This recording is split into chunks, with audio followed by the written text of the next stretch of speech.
सबको जय यीशु। आज हम सन याकूब प्रेरित के जीवन पर मनन करते हैं। सन याकूब उन 12 प्रेरितों में से एक थे जिन्हें स्वयं प्रभु यीशु ने अपने पीछे चलने के लिए बुलाया था। उनका जीवन हमें यह सिखाता है कि जब परमेश्वर किसी व्यक्ति को बुलाता है तब वह केवल उसे एक कार्य नहीं देता बल्कि उसके पूरे जीवन को बदल देता है। सन याकूब ने प्रभु यीशु के बुलावे को बिना किसी हिचकिचाहट के स्वीकार किया और अपना सब कुछ छोड़कर उनके पीछे चल पड़े। उनका जीवन विश्वास, साहस, समर्पण और बलिदान का सुंदर उदाहरण है। आज जब हम उनके जीवन पर मनन करते हैं तब हमें भी यह पूछना चाहिए कि क्या हम अपने जीवन में प्रभु के बुलावे को सुनते हैं और क्या हम उसे पूरे मन से स्वीकार करने के लिए तैयार हैं। सन याकूब जब प्रभु यीशु से मिले तब वे अपने भाई यूहन्ना के साथ समुद्र में मछली पकड़ने का काम करते थे। उनके पिता जब्दी भी उसी व्यवसाय में थे। उनका जीवन सामान्य था और भविष्य भी उसी दिशा में आगे बढ़ता दिखाई देता था। लेकिन एक दिन प्रभु यीशु उनके पास आए और कहा, मेरे पीछे हो लो, मैं तुम्हें मनुष्यों का मछुआरा बनाऊंगा। यह बुलावा उनके जीवन का सबसे बड़ा मोड़ बन गया। उन्होंने नाव, जाल और अपने पिता को छोड़कर तुरंत प्रभु का अनुसरण किया। यह निर्णय आसान नहीं था, लेकिन उनके विश्वास ने उन्हें सब कुछ छोड़ने की शक्ति दी। यह घटना हमें सिखाती है कि जब परमेश्वर बुलाता है तब हमें बहाने नहीं बनाने चाहिए बल्कि विश्वास के साथ आगे बढ़ना चाहिए। सन याकूब उन 3 प्रेरितों में से एक थे जिन्हें प्रभु यीशु ने कई विशेष अवसरों पर अपने साथ रखा। जब यीशु ने जायरूस की व्यक्ति को जीवित किया तब याकूब वहां उपस्थित थे। जब प्रभु यीशु का रूपांतरण पर्वत पर हुआ और उनका दिव्य तेज प्रकट हुआ तब भी याकूब वहां थे। जब यीशु गेत्सेमनी की वाटिका में अपने दुख की घड़ी में प्रार्थना कर रहे थे तब भी याकूब उनके निकट थे। इसका अर्थ यह है कि प्रभु ने उन्हें केवल अपने चमत्कार ही नहीं दिखाए बल्कि अपनी महिमा और अपने दुख दोनों में सहभागी बनाया। एक सच्चा शिष्य वही होता है जो प्रभु के साथ आनंद के क्षणों में भी बना रहे और दुख की घड़ी में भी उनका साथ ना छोड़े। सन याकूब का स्वभाव बहुत उत्साही था। वे अपने भाई यूहन्ना के साथ इतने जोशीले थे कि प्रभु यीशु ने उन्हें गर्जन के पुत्र कहा। एक अवसर पर जब एक गांव ने यीशु का स्वागत नहीं किया तब उन्होंने क्रोध में कहा कि क्या स्वर से आग बुलाकर उस गांव को नष्ट कर दें। लेकिन प्रभु यीशु ने उन्हें डांटा और समझाया कि वे लोगों का विनाश करने नहीं बल्कि उन्हें बचाने आए हैं। एक अन्य अवसर पर याकूब और उनके भाई यूहन्ना ने अपनी माता के द्वारा यह निवेदन कराया कि प्रभु के राज्य में उन्हें सबसे ऊंचा स्थान मिले। वे प्रभु के निकट रहना चाहते थे, लेकिन अभी तक उन्होंने सेवा के वास्तविक अर्थ को पूरी तरह नहीं समझा था।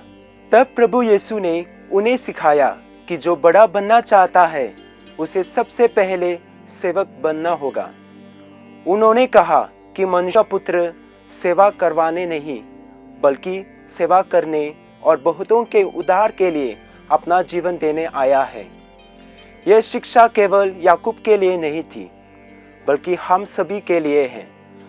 संसार महानता को अधिकार, पद और सम्मान में खोजता है, लेकिन ईश्वर की दृष्टि में महान वही है जो प्रेम से दूसरों की सेवा करता है। समय के साथ सन याकूब का जीवन बदलता गया। जो व्यक्ति कभी सम्मान चाहता था वही बाद में विनम्र सेवक बन गया। जिसने कभी शक्ति का प्रदर्शन करना चाहा था वही बाद में प्रेम और सुसमाचार का प्रचारक बन गया। यह परिवर्तन प्रभु यीशु के साथ रहने का परिणाम था। जब कोई व्यक्ति वास्तव में प्रभु के निकट रहता है, तब उसका जीवन धीरे धीरे बदल जाता है। उसका सोचने का तरीका, उसका व्यवहार और उसकी प्राथमिकताएं सब कुछ नया हो जाता है। यही परिवर्तन हर विश्वासी के जीवन में भी होना चाहिए। परंपरा के अनुसार प्रभु यीशु के स्वर्गारोहण के बाद संत याकूब ने बड़े उत्साह के साथ सुसमाचार का प्रचार किया। उन्होंने अनेक लोगों तक परमेश्वर के प्रेम का संदेश पहुंचाया। प्रचार का कार्य कभी आसान नहीं था।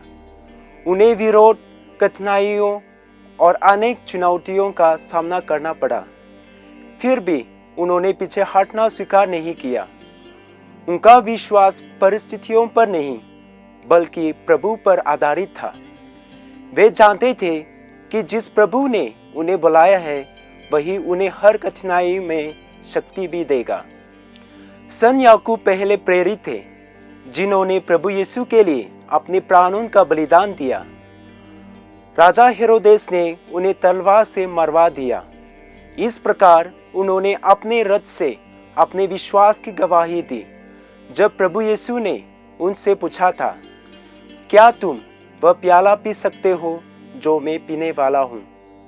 तब उन्होंने उत्तर दिया था, हाँ, हम पी सकते हैं। उस समय शायद वे इन शब्दों का पूरा अर्थ नहीं समझते थे, लेकिन अंततः उन्होंने अपने जीवन से यह सिद्ध कर दिया कि वे वास्तव में प्रभु के दुख और बलिदान में सहभागी बनने के लिए तैयार थे। उनका शहीदी जीवन हमें यह दिलाता है कि सच्चा विश्वास के केवल शब्दों में नहीं, बल्कि जीवन के अंतिम क्षण तक प्रभु के प्रति विश्वास योग्य बने रहने में प्रकट होता है। आज का समय भी हमारे विश्वास की परीक्षा लेता है। शायद हमें अपने प्राणों का बलिदान ना देना पड़े, लेकिन हमें सत्य, ईमानदारी और सुसमाचार के मूल्यों के लिए अनेक बार संघर्ष करना पड़ता है। कई बार लोग हमारे विश्वास का मजाक उड़ाते हैं। कई बार हमें गलत रास्ते पर चलने के लिए दबाव दिया जाता है।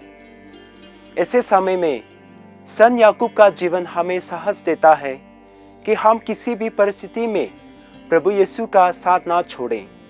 यदि हमारा विश्वास मजबूत होगा, तो हम संसार के प्रलोभनों पर विजय प्राप्त कर सकेंगे।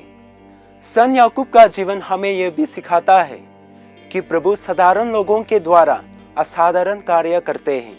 वे कोई बड़े विद्वान या शक्तिशाली शासक नहीं थे। वे एक साधारण मछुआरे थे, लेकिन उन्होंने अपने आप को पूरी तरह प्रभु के हाथों में सौंप दिया और यही उनकी सबसे बड़ी शक्ति बन गई। आज भी प्रभु हमारे ज्ञान, धन या पद से अधिक हमारे खुले हृदय को देखते हैं। यदि हम स्वयं को उनके हाथों में सौंप दें, तो वे हमारे द्वारा भी महान कार्य कर सकते हैं। संत याकूब प्रेरित का जीवन हमें विश्वास, समर्पण, सेवा, साहस और बलिदान का मार्ग दिखाता है। आइए हम उनसे प्रेरणा लें कि हम भी प्रभु यीशु के बुलावे को खुले मन से स्वीकार करें। हम अपने परिवार, कार्यस्थल और समाज में सुसमाचार के सच्चे साक्षी बने।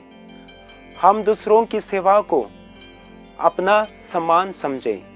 कठिनाइयों में धैर्य याकूब की तरह दृढ़ विश्वास, विनम्र हृदय और साहसी आत्मा प्रदान करें, ताकि हमारा जीवन भी उनके प्रेम और सत्य का जीवित साक्ष्य बन सके। संत याकूब प्रेरित हमारे लिए प्रार्थना करें कि हम अंत तक विश्वास योग्य बने रहें और एक दिन ईश्वर के आनंद राज में उनके साथ महिमा का भागी बन सके। आमीन।